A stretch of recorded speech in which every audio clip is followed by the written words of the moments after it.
వెనకున్న అక్కల మాటలు వింటే కేటీఆర్ కు జూబ్లీ బస్టాండే దిక్కని రేవంత్ రెడ్డి అన్నారు. రేవంత్ కాంగ్రెస్ పార్టీలోకి వస్తే ఆహ్వానించాలని, అలాంటి ఇప్పుడు తనని ఎందుకు టార్గెట్ చేశారని సబిత మండిపడ్డారు.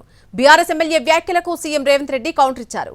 మల్కాజ్గిరిలో పోటీ చేయాలని సూచించిందే సబితక్క, తనని పోటీ చేయమని చెప్పి బీఆర్ఎస్ లోకి చేరిపోయారని ఆరోపించారు. 10 ఏళ్ల పాటు కాంగ్రెస్ లో పదవులు అనుభవించి సబిత బీఆర్ఎస్ లోకి వెళ్లారని, ఇప్పుడు ఏ మొహం పెట్టుకుని సీఎంపై మాట్లాడుతున్నారని భట్టి నిలదీశారు. రామారావు గారు మేము కలిసి వస్తాం, ప్రభుత్వానికి సహకరిస్తాం అని పదే చెప్తున్నాడు.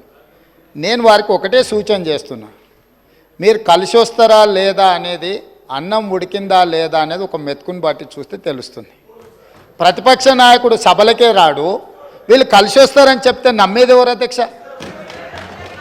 నేను అందుకే వారికి సూచన చేస్తున్నా, వెనకాల ఉండే అక్కలు ఇక్కడ ఉండి చెప్పి ఇక్కడ ముంచి అక్కడికి తేలినరు. ఆ అక్కల మాటలు విన్నాడు అనుకో జూబ్లీ బస్ స్టాండ్లో కూర్చోవాల్సి వస్తుంది అధ్యక్ష. గౌరవ ముఖ్యమంత్రి గారు ముఖ్యమంత్రి అయిన తర్వాత కేసీఆర్ ఇంటి మీద వాళ్ళ కాకినా ఇంటి మీద వాళ్ళతో కాల్ చేస్తాడు. ఎంతమంది ఉన్నారు అధ్యక్ష? ఇప్పుడు అక్కడ ఎందుకు చేర్చుకున్నారు అధ్యక్ష? గౌరవ ముఖ్యమంత్రి గారు ఎంజాయ్ చేస్తున్నారు. ఇప్పుడు మాట్లాడుతుంటే గుండె మీద చేసుకొని చెప్పాలి అధ్యక్ష. ముఖ్యమంత్రి గారు కూడా ఆ రోజు నేను అక్కగానే ఆశీర్వదించిన, ఆ రోజు పార్టీలోకి వస్తున్నప్పుడు ఒక అక్కగా ఆశీర్వదించిన, బాబు నువ్వు చాలా పెద్దగా ఎదుగుతావు, ఈ రాష్ట్రానికి ముఖ్యమంత్రి అవుతావు, రాయి పార్టీలకని ఆహ్వానించిన నేను.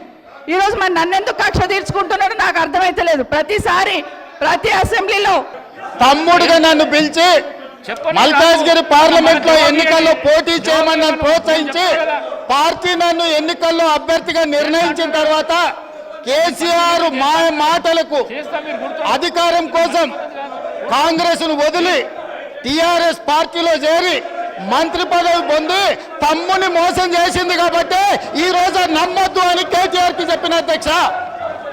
ఇది నిజమా కాదా సబితక్కను గుండె మీద చేసుకొని చెప్పమని ఉంది.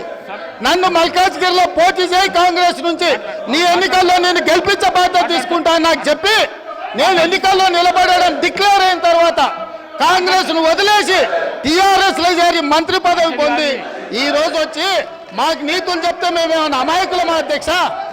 నీ అధికారం కోసం, నీ స్వార్థం కోసం కాంగ్రెస్ పార్టీ నిర్ణయం కాదు. ఈ రాష్ట్ర చరిత్రలో ఎవరిని చేయలేకుండా నన్ను సిఎల్పి లీడర్గా చేస్తే అది లేకుండా చేయటం కోసం వదిలిపెట్టి పోయి టీఆర్ఎస్ పార్టీలో చేరినటువంటి వారు ఇవాళ బాధపడుతూ మాట్లాడుతున్న, ఆవేదన చెందుతున్నా అంటే ఆవేదన చెందాల్సింది ఎవరు అధ్యక్ష? నేనా, కాంగ్రెస్ పార్టీయా, లేకపోతే ఈ రాష్ట్రంలో ఉన్నటువంటి ప్రజాస్వామ్యవాదుల ఎవరు అధ్యక్ష బాధపడాల్సింది? వారా? ఇంకా ఏం ముఖం పెట్టుకొని ఈ సభానాయకుడిని రేవంత్ రెడ్డి గారిని ముఖ్యమంత్రి గారిని పట్టుకొని ఇంకా మాట్లాడుతున్నారు?